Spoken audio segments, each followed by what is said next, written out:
Hello friends, good morning. आज हम लोग क्लास 10th की मैथ्स की क्लास करेंगे, जो कि बिहार बोर्ड या जो भी बोर्ड है, सीबीएसई हो, जो भी एनसीईआरटी से रिलेटेड जो भी बोर्ड है, उसके लिए ये बहुत ही इम्पोर्टेंट क्लास है।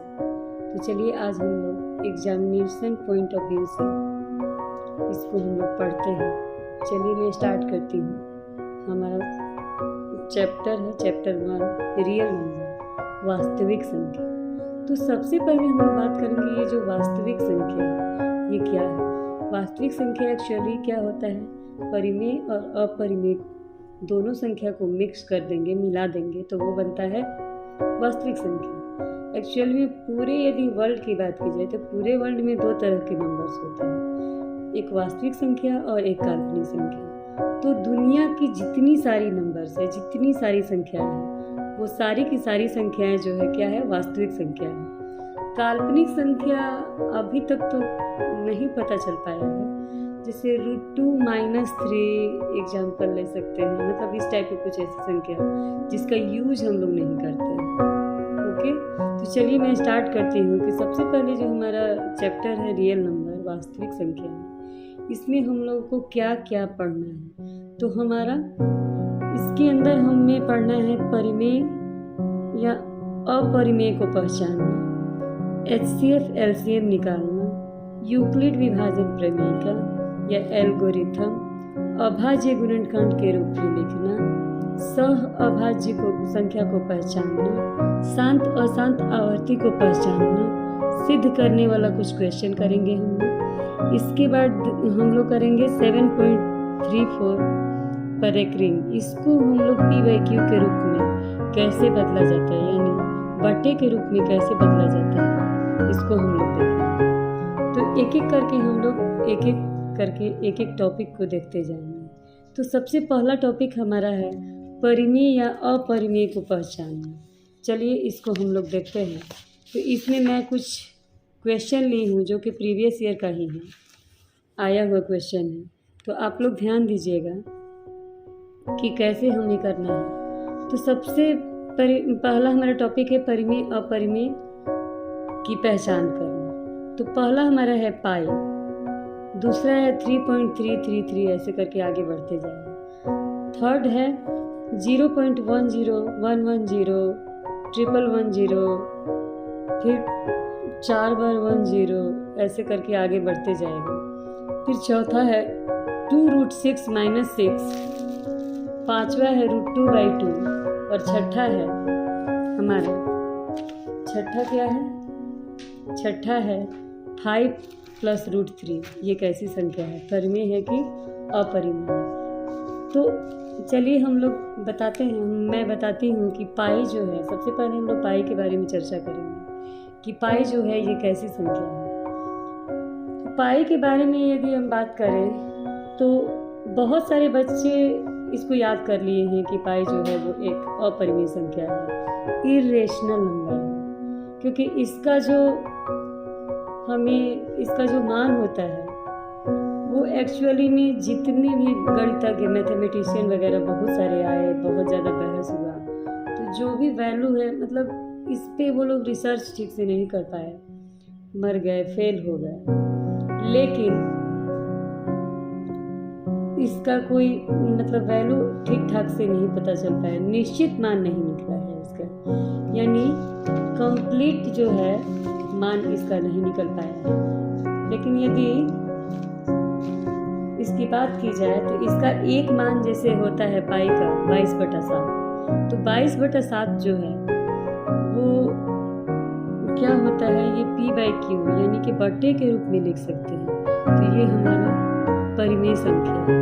22/7 क्या है, परिमेय संख्या है। इसका एक वैल्यू डेसिमल में होता है, दशमलव में होता है, 3.14। तो 3.14 भी क्या है, इसको भी हम लोग P/Q के रूप में निकाल सकते हैं, बता सकते हैं। तो ये भी क्या है, ये परिमेय संख्या है।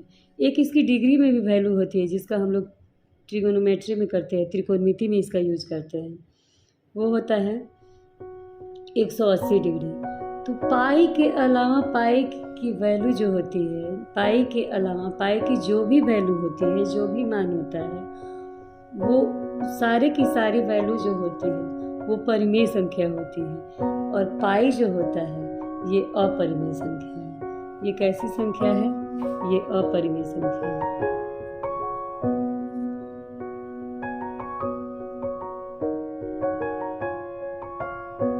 ये अपरिमेय संख्या है। इसके बाद हम लोग दूसरे नंबर पे हमारा आता है 3.33। अब ये परिमेय संख्या है कि अपरिमेय संख्या है? एक्चुअली ये जो क्वेश्चन है इसमें बहुत सारे स्टूडेंट कंफ्यूज हो जाते हैं कि ये क्या है। तो इसलिए ध्यान दीजिएगा कि ये परिमेय है कि अपरिमेय है, इसमें बच्चे कंफ्यूज हो जाते हैं, क्योंकि ये जो डॉट डॉट लगा रहता है इसको हम लोग p/q के रूप में बदल सकते हैं। ठीक है, जो भी डॉट डॉट लगा रहता है इसको हम लोग p/q के रूप में बदल सकते हैं। जो बदलने वाला है जैसे कि 3.33, जरूरी नहीं है कि डॉट डॉट वाला सारा के सारा ही p/q के रूप में लिखा जा सकता है। तो ध्यान दीजिएगा, जो भी संख्या रिपीट होती है दोबारा आती है उसको हम लोग बार बार, जो संख्या रिपीट हो बार बार आए, जैसे यहाँ पे 3.333 करके आएगा तो 3 बार बार आ रहा है, इसलिए 3 के ऊपर हम लोग क्या लगा देंगे? 3 के ऊपर हम लोग बार लगा देते हैं। 3 के ऊपर हम लोग क्या करते हैं? बार लगा देते हैं। यानी कि 3 के ऊपर बार, जिस संख्या के ऊपर बार लगे वो संख्या हमें परिमेय संख्या हो जाती है। हमारी क्या हो जाती है? परिमेय संख्या हो जाती है। ध्यान दीजिएगा, जो संख्या बार बार आए उसी के ऊपर बार लगा दिया जाता है, और जब बार लग गया तो वो संख्या परिमेय संख्या कहलाती है। ठीक है, इसके बाद हमारा थर्ड है 0.10, 110, 1110, फिर 4 टाइम्स 10 डैश डैश डैश।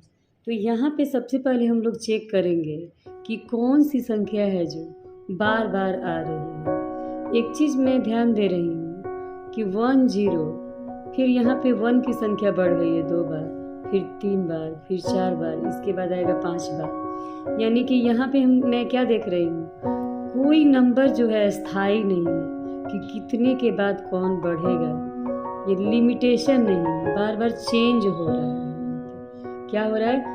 यह बार बार नहीं आ रहा है, यहाँ चेंज हो रहा है, बदलाव आ गया है।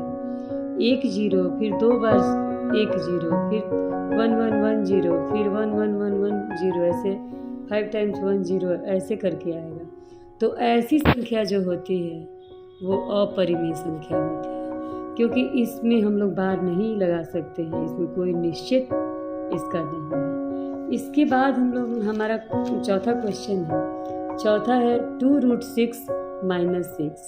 इसको हम लोग चेक करेंगे कि ये परिमेय संख्या है कि अपरिमेय संख्या है। तो सबसे पहले मैं बात कर रही हूँ 2 जो है, 2 परिमेय संख्या होगा, क्योंकि 2 के नीचे 1 छुपा हुआ है, तो 2/1 क्या है? परिमेय संख्या है। अब परिमेय संख्या उसे कहते हैं जो p/q के रूप में लिख सकते हैं, और जहाँ पे q जो है 0 के बराबर नहीं होता है। और ये √6, रूट में जो भी संख्या होती है जिसका स्क्वायर नहीं होता है वो संख्या अपरिमेय संख्या होती है।